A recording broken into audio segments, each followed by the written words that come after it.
주신 말씀 함께 나누겠습니다. 오늘 하나님께서 우리에게 주신 말씀은 마태복음 10장 26절부터 31절의 말씀입니다.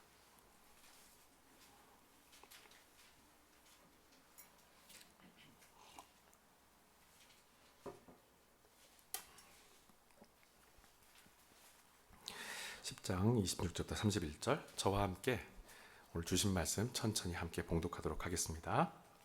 그러나 너희를 위협하는 사람들을 무서워하지 말라. 진리가 드러날 때가 오면 그들의 더러운 속마음이 환히 드러나게 될 것이다. 지금 내가 어두운 데서 말한 것을 밝은 데서 외치고 내가 너희 귀에 대고 속삭인 말을 지붕 위에서 외쳐라. 너희 몸은 죽일 수 있어도 영혼은 죽이지 못하는 사람들을 무서워하지 말라. 몸과 영혼을 다 지옥에 던져 파멸시킬 수 있는 하나님만을 두려워하라. 참새 2마리의 값이 얼마냐? 겨우 한 아사리온이 아니냐? 그러나 그 중에 하나라도 너희 아버지께서 허락하지 않으시면 땅에 떨어지지 않는다. 아버지께서는 너희 머리카락까지도 다 헤아리시는 분이 아니냐? 그러니 걱정하지 말라. 너희는 많은 참새들보다 훨씬 더 귀하지 않느냐? 아멘. 예수님께서 지금 제자들에게 너희를 위협하는 사람들이 있을 거라고 말씀을 하십니다. 너희를 위협하는 사람들. 여기서 예수님께서 말씀하신 제자들을 위협하는 존재들은 어떤 존재들인가? 앞절에 보시면 25절에 예수님을 바알세불이라고 불렀던, 그렇게 험담을 했었던 바리새인들과 바로 핍박자들을 말합니다. 그들이 너희를 위협할 것이고 너희가 그 위협에 처할 것이라고 예수님께서 말씀하십니다. 자, 여러분, 지금 10장을 우리가 계속 제자에 대한 이야기를 가지고 오늘 주제를 가지고 말씀을 나누는데 10장은 어떤 내용이었죠? 10장 전체는 제자들이 아직 사역지로 출발하기 전입니다. 10장이 다 끝나야 예수님께서 그 말씀이 끝난 동시에 그 다음에 사역지로 또 출발하는 거예요. 아직 시작도 하지 않았어요. 아직 출발도 하지 않은 제자들에게 예수님께서 이렇게 말씀하신다면, 너희에게 위협이 있을 거라고 이렇게 말씀하신다면, 여러분, 만약에 여러분이라면 이 말씀을 긍정적으로 받아들이겠습니까? 아니면 부정적으로 받아들이시겠습니까? 아직 내가 시작도 하지 않았어요. 그런데 누군가 이렇게 말을 하는 거예요. 어려움이 있을 거라고. 여러분, 긍정적으로 들리세요? 부정적으로 들리세요? 구약 성경을 보면 하나님이 죄로 인해서 망해가는 이스라엘을 향해서 선지자들을 보냅니다. 그래서 그들에게 돌이키지 않으면, 너희가 회개하지 않으면 나라를 잃고 너희가 이방 나라의 포로가 되어서 다 끌려가게 될 것이다, 경고를 하십니다. 그런데 당시 이스라엘 사람들은 이렇게 외치는 선지자들을 무척 싫어했었고, 심지어 그렇게 말하는 사람들을 찾아서 죽이려고 합니다. 왜 그랬을까요? 부정적인 얘기를 한다고 느꼈기 때문이에요. 왜 우리한테 그런 부정적인 얘기를 하냐고.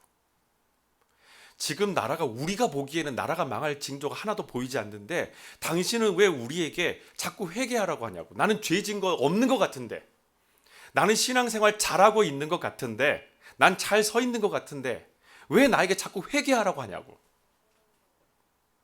그리고 왜 우리나라가 망한다고 이야기하냐고. 이스라엘 백성들에게는 그 이야기가 자꾸 부정적으로 들린 거예요. 여러분, 이렇게 그들의 입장에서 부정적인 이야기라고 하는, 그런 이야기들을 하는 사람들이 인기가 없고 생명의 위협을 받는다면, 반대로 이런 틈을 타서 인기가 급상승하는 사람들이 있습니다. 어떤 사람들입니까? 소위 거짓 선지자라고 말하는 가짜들입니다.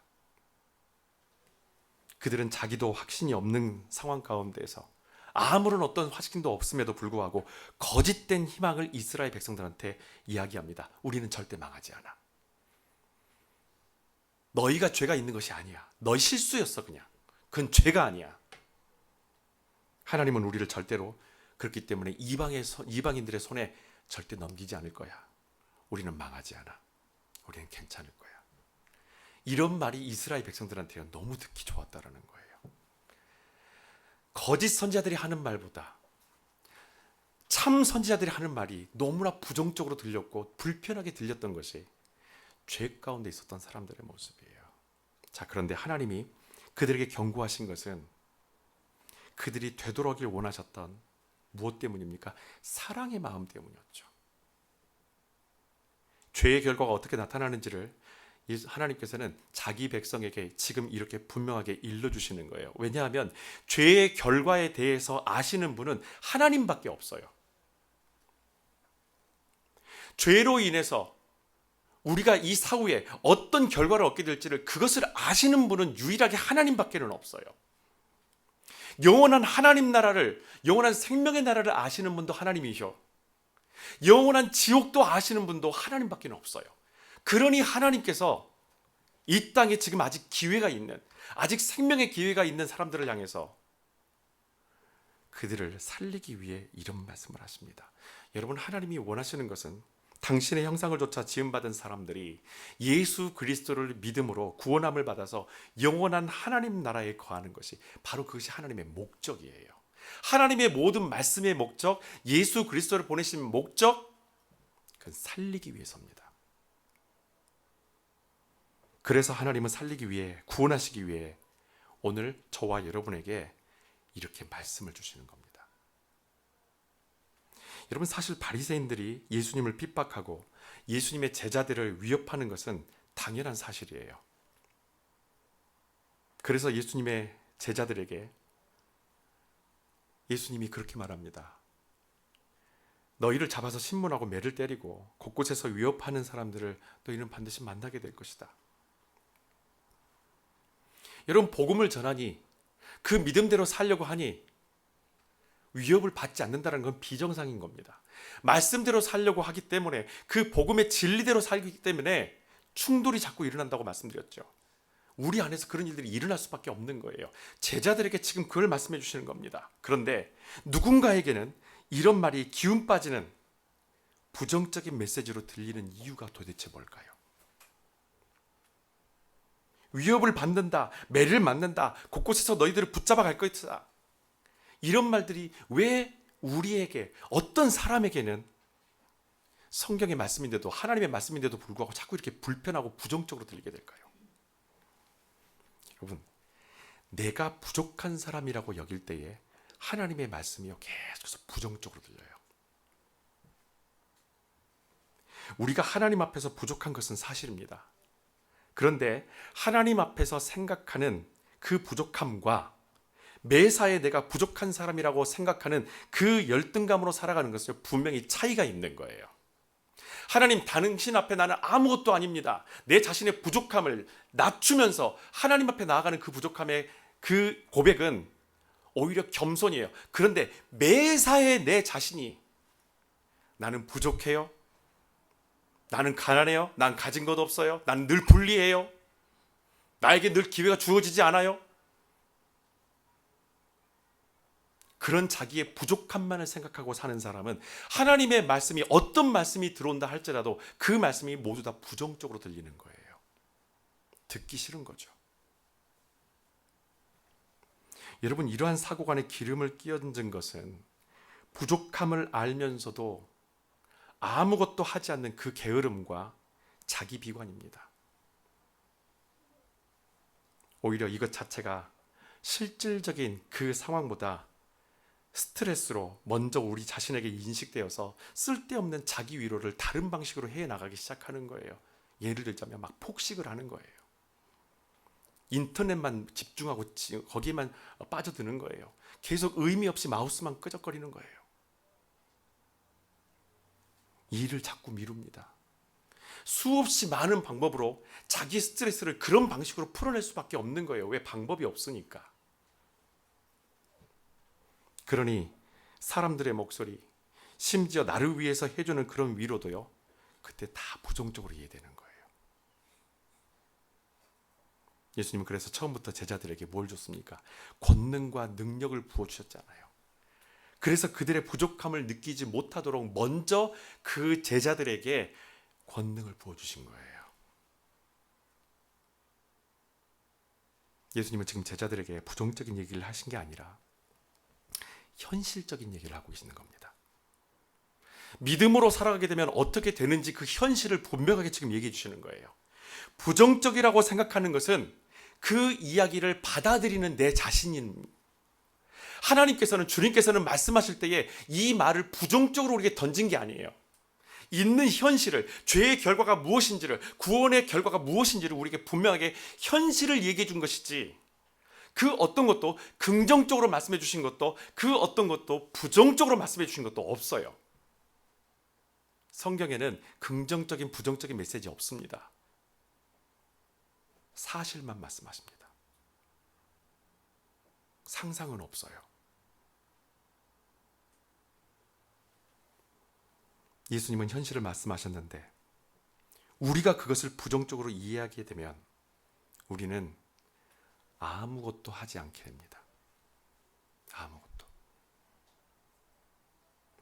여러분, 제자들에게 좋지 않은 일이 일어나는 것이 결코 나쁜 일만은 아니에요. 너희가 위협을 당할 것이다 라고 했던 이 이야기가, 위협 당하는 것이 결코 나쁜 일만은 아니라는 겁니다. 예수님은 우리를 세상으로 되돌려 보내시면서 우리가 마주하게 될 일상에 대해서 지금 말씀을 해주십니다. 평범한 일상이에요. 믿음으로 살아가게 되면, 여러분이 그 진리 안에 살아가게 되면 이전과는 분명히 다른 삶을 사시게 되고요. 환경 자체가 여러분을 대하는 그런 태도들이, 그런 자세들이요, 다 달라지게 돼 있어요. 이거 당연한 거예요. 만약에 예수님께서 믿는 사람들이 당하게 될 어려움과 고난과 핍박만을 말씀하셨다면, 그런 얘기만 하셨다면 그것은 두말할 것도 없이 부정적인 메시지이고 동시에 불안함을 가중시키는 엄청난 위협만 될 것입니다. 그래서 성경 말씀을 가지고 사람들을 자꾸 위협해서 종교를 믿게 만들고 교회에 오게 만드는 거예요.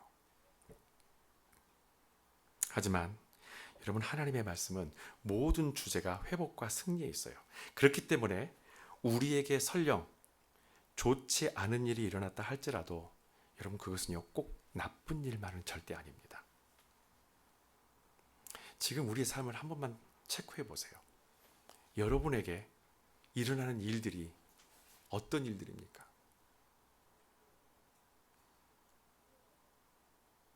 아주 오랫동안 여러분들이 힘들어하는 일들도 있었을 거예요. 지금도 아직도 풀리지 못한 일이 있었을 것이고요. 새롭게 만들어지는 어떤 일들도 있을 겁니다. 꼭 나쁜 것만 아니에요.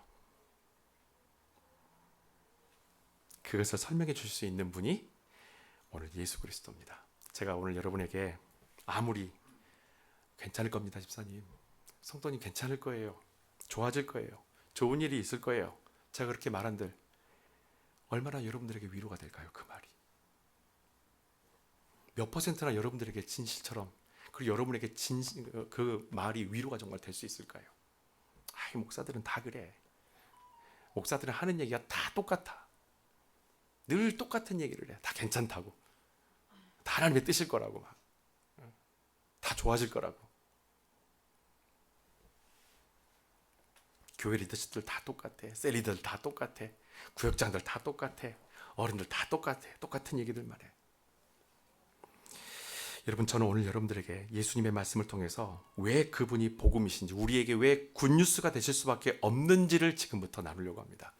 여러분, 제자들이 위협을 당하게 될 텐데도 그 사건은 오히려 그것 때문에 놀라운 반전을 갖고 오게 돼요. 자, 26절 다시 한번 돌아가겠습니다. 그러나 너희를 위협하는 사람들을 무서워하지 말라. 이 상황들이 우리가 보기에는 되게 무척 부정적인 상황처럼 별로 그다지 좋은, 환영받는 상황은 아니라는 것은 분명하죠. 위협을 받는다고 그랬어요. 환영받지 못한다고 합니다. 자, 그런데 예수님께서 이렇게 말씀하십니다. 진리가 드러날 때가 오면 그들의 더러운 속마음이 환히 드러나게 될 것이다. 아멘. 진리가 드러나게 될 때에 그들의 더러운 속마음이 거기서 다 드러나게 될 것이다. 저는 여러분 26절에 있는 이 말씀에 두 가지 입장을 동시에 경험한 사람이에요. 이 말씀이 그래서 저한테는 너무나 공감이 돼요. 앞에 있는 부분과 뒤에 따라오는 이 말씀의 부분들이 너무나 제 삶에 있어서 제 모든 것들을 다 대변해주고 경험했었던 일입니다. 아마 아실 거예요. 여러분들이 많이 들어보셨기 때문에. 개척하는 과정 가운데에서 제가 원래 개척을 할 생각이 자체가 없었어요. 그래서 담임 목사 천빙이 왔었을 때 포코입니다. 어느 작은 교회에서 담임 목사 천빙이 왔었을 때요. 그게 잘 진행되고 그렇게 하기로 했어요. 그러다가 다 엎어졌잖아요. 근데 모든 것이 다 엎어졌었을 때, 다 뒤집어졌었을 때, 그때 진짜 반전이 온 거예요. 하나님을 원망해야 되는데 제 마음 가운데 그 연락을 딱 받고 나서 제 마음에 무슨 생각이 제일 먼저 들어왔냐면, 아, 들켰구나라는 생각이 온 거예요. 들켰구나, 하나님께. 제 아내한테도 하지 않았던 그 속마음을 하나님께 제가 그때 들켜버린 거예요. 하나님 이거 보고 계셨구나. 사람들의 평가를 생각하면서 저는 개척하기 싫었었어요. 그래서 개척에 자신도 없기 때문에 저는 개척하기 싫었어요. 그게 두려웠어요. 그래서 피한 거예요, 사실은. 일부의 어떤 이유가. 물론 작은 교회를 섬기고 싶은 마음은 98이었었는데 나머지 2%가 제 마음 가운데 사실은 그런 두려움이, 그런 속내가 저한테 있었어요. 근데 하나님이 그걸 들통나게 하시고 드러나게 하신 거예요. 근데 부끄러워야 되는데 거기서 끝나면은 만약에 저는 절망 가운데 들 텐데 하나님이 그것을 통하여서 반전을 주시는 거예요. 여러분, 만약에 지금 우리 교회에 제가 개척해서 여러분과 함께 신앙생활을 한 지 7년 됐잖아요. 제가 만약에 그 교회에 지금 7년 동안 있었으면 7년 동안 저도 힘들고, 저 때문에 교인들도 힘들고, 저 때문에 저희 가족들도 지금 무척 힘들었을 거예요. 목회다운 목회가 아니었기 때문에 그때는. 저는 지금 하나님께 너무 감사하고 감사해요. 그때 나를 뒤집어 주셔서 내 거짓된 속내, 내 마음속에 있었던 그 작은 속내를 들키게 하셔서 드러나게 하신 다음에 그것을 통해서 내가 계획하고 내가 생각하는 것이 아니라 하나님께서 계획하신 놀라운 일들을 제가 경험하고 그 주인공이 될 수 있도록, 저와 여러분이 함께 그 놀라운 은혜의 주인공이 될 수 있도록 이 시간과 이 자리를 마련해 주신 그 하나님께 저는 지금 너무나 감사해요. 좋지 않은 일이 결코 나쁜 일만은 아니었었습니다. 그 일이 있었기 때문에 오늘 저와 여러분이 이 자리에, 이 은혜의 자리에 있는 거예요. 여러분, 바리새인들이 이렇게 난동을 부리지 않는다면 그것이 과연 복음일까요? 그것이 과연 진리일까요? 제자들이 선포하는 것이 아니죠. 바리새인들이 반드시 발끈하고 일어나야 됩니다. 사람들이 그를 위협해야 됩니다. 왜? 그것이 진리이기 때문에, 그 복음이기 때문에, 진짜 복음이기 때문에. 진리의 복음은 항상 유사 복음과 신앙관에게 표적이 됩니다. 여러분들이 진짜라면은, 여러분이 진정한 크리스찬이라면 유사 크리스찬들에게 항상 여러분들은 공격을 받을 거예요. 야, 그렇게까지 하지 않아도 돼. 그게 유사 크리스찬들이 자주 하는 말이에요. 꼭 그렇게까지 할 필요 없어. 적당히 해. 적당히 믿어.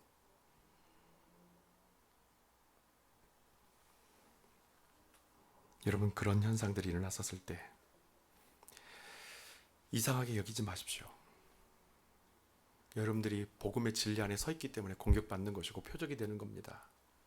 끝까지 그 진리의 복음에 여러분 서 주시기를 주님의 이름으로 부탁드립니다. 진리는 반드시 드러나게 되어져 있어요. 죄악도요 반드시 드러나게 되어져 있습니다. 고난 속에서 진짜와 가짜가 드러나게 되고, 성공과 물질적 축복 속에서도 진짜와 가짜가 반드시 드러납니다. 우리의 믿음을 확인할 수 있는 절호의 기회가 바로 우리가 생각하고 있는 그 좋지 않은 일, 그 일들 속에서 하나님께서는 반전을 이끌어내서 우리의 부족함이 있다면 우리를 새롭게 하실 것이고, 내가 진리 가운데, 그 말씀 가운데 잘 걸어가고 있는지를 늘 확인하고 싶었던 마음이 있었다면 주님께서는 그 일들을 통하여서 여러분들에게 확증을 보여주실 것입니다. 결코 나쁜 일만은 아니에요, 이게. 그래서 예수님은 제자들에게 염려하지 말고 믿음을 가지고 세상에 나가서 이제는 복음을 전하라고 말씀을 하십니다. 27절. 지금 내가 어두운 데서 말한 것은, 자, 예수님께서 27절에 내가 어두운 곳에서 말한 것은 이라는 이 말은 뭐냐면요, 지금 예수님께서 제자들에게 그들에게만 하고 있는 말씀이에요. 소위 말하면 내가 너희들에게 지금 은밀히 말하는, 너희들에게만 말하는 이라는 그런 뜻입니다. 바로 밑에도 나오죠. 내가 너희 귀에 대고 속삭인 말은, 이거 똑같은 동의어예요. 내가 지금은 너희들에게만 얘기를 하는데 이제는 밝은 데서 외치고 세상에 나아가서 이제는 너희들이 외치고 지붕 위에서 외쳐라. 이제는 세상을 향해서 이 복음의 말씀을 너희들이 진리를 증거해라. 여러분, 예수님은 제자들에게 박해자들을 두려워할 필요가 없다라고 말씀을 하세요. 그 위협을 두려워할 필요가 없다고 말씀하십니다. 여러분, 하나님을 경외하는 마음이 있을 때에, 그 하나님을 두려워할 줄 아는 마음이 있을 때에 우리에게 일어나는 좋지 않은 일들에 대해서 절대로 두려워하지 마세요. 여러분들이 주님 안에 거하고 그 말씀 안에 거함에도 불구하고 나쁜 일이 일어날 때에, 좋지 않은 일이 일어날 때에 결코 두려워하지 마십시오. 우리의 몸과 마음은 지치고 그 일 때문에 상처는 받을 수는 있어요. 그러나 우리의 믿음은 절대 빼앗기지 않습니다. 그 사람은요, 흔들리지 않아요. 28절. 너희 몸은 죽일 수 있어도 영혼은 죽이지 못하는 사람들을 무서워하지 말라. 몸과 영혼을 다 지옥에 던져 파멸시킬 수 있는 하나님만을 경외하라. 하나님만을 두려워하라. 여러분, 이런 삶을 사는 것이 제자입니다. 하나님의 계획이 아니고는 어떤 것도 완전함은 없습니다. 하나님의 계획이 없이 시작은 미약했던 일이라면 그 끝은 심히 미약하게 될 것입니다. 하지만 우리가 진리 안에 견고히 믿음을 세우고 말씀으로 살아가게 되면 하나님은 절대 우리를 차가운 바닥에 내동댕이 치는 분이 아니라는 거예요. 여러분, 제가 중학교 1학년 때 할머니랑 같이 자취를 했어요. 제 여동생과 함께. 근데 어느 날 매달 저희는 그때 당시 하루에 우유를 하나씩 이렇게 먹었습니다. 신청하는 사람들은 우유를 먹을 수 있게 됐어요. 서울 우유입니다. 그 우유를 하나씩 이렇게 먹는데 우유값 낼 날이 다가온 거예요. 우유값 낼 날이. 그래서 할머니한테 돈이 있냐고, 우유값 내야 되는데, 그랬더니 할머니가요, 돈 없는디? 그러시는 거예요. 전 농담인 줄 알았어요. 근데 우리 할머니가 농담을 모르시는 분이에요. 돈 없는디? 저희 집에요 2,500원이 없는 거예요. 그때 당시 그 우유값이 2,500원이거든요. 한 달 우유값을 내야 될 돈이 저희 집에 없는 거예요.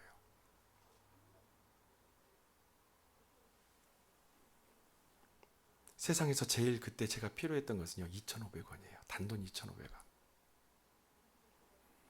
소식을 듣고 부모님이 형님 네 분을 급히 보내서 그 우유값을 저한테 보내줬는데, 할머니한테 그 돈을 주시는데요, 제 눈에는 딱 2,500원밖에 안 보이는 거예요.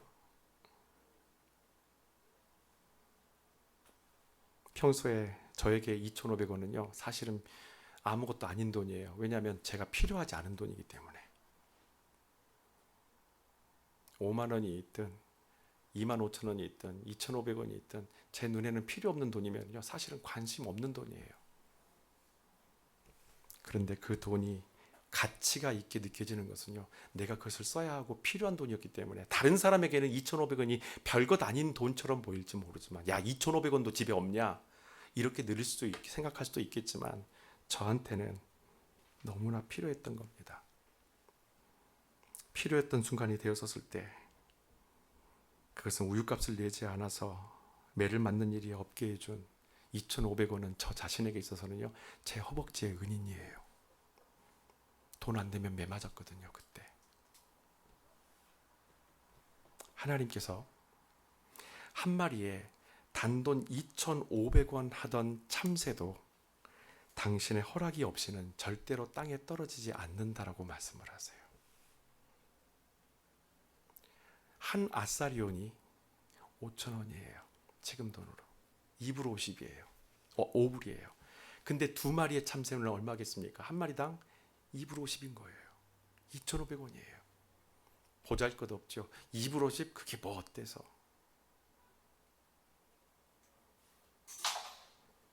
그러면서 제자들을 향해서 예수님이 이렇게 말씀하십니다. 너희들은 2,500원짜리 참새들보다 귀하다.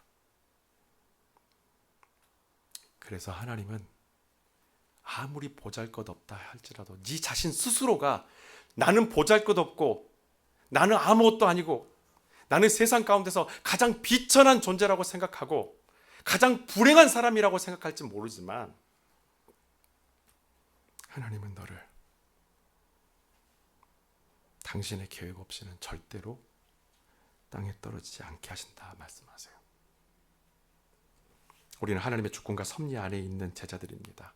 그래서 예수님께서 요한복음 15장 5절에서 너희가 나를 떠나서는 아무것도 할 수 없다고 말씀을 하십니다. 여러분, 예수님께서 방금 하셨던 이 말씀, 너희가 나를 떠나서는 아무것도 할 수 없다, 이 말씀이 이제는 여러분 부정적으로 들리시나요? 이제는 아닐 겁니다. 이제는 아닐 거예요. 왜냐하면 내 자신이 누구의 자녀인지 이제는 여러분들이 이미 알고 계시기 때문에 이 말씀이 오히려 우리 자신에게는요, 이게 정말 확신이고 유일한 희망이 되는 거예요. 그래, 내가 그분의 자녀이니 그분이 없이는 내가 아무것도 할 수 없다는 건 당연한 거구나. 그러나 우리 하나님께서 2불 50짜리 참새와 같은 내 인생이라 할지라도 하나님의 뜻과 계획하심이 없으면 나는 절대로 실망하지 않고 실패하지 않는다. 나를 세우실 것이다. 이것이 믿음이에요. 여러분, 이렇게 믿음대로 살면 더 불안하고 힘들 수도 있는 것처럼 어떤 부정적인 두려움에서 우리가 자유롭지 못한 우리에게 예수님께서 제자들에게만 해주시는 말씀을 제가 오늘 여러분들에게 꼭 전해드리고 싶어요. 어찌 보면은 말씀대로 살면은 되게 불안할 수도 있고 힘들 수도 있습니다. 이런 길을 가야 되나? 내가 이렇게까지 믿음을 지키며 꼭 살아야 되나?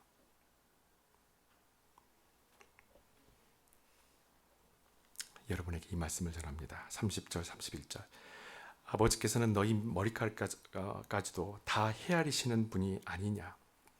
그러니 걱정하지 말라. 너희는 많은 참새들보다 훨씬 더 귀하지 않느냐. 아멘. 기도하겠습니다.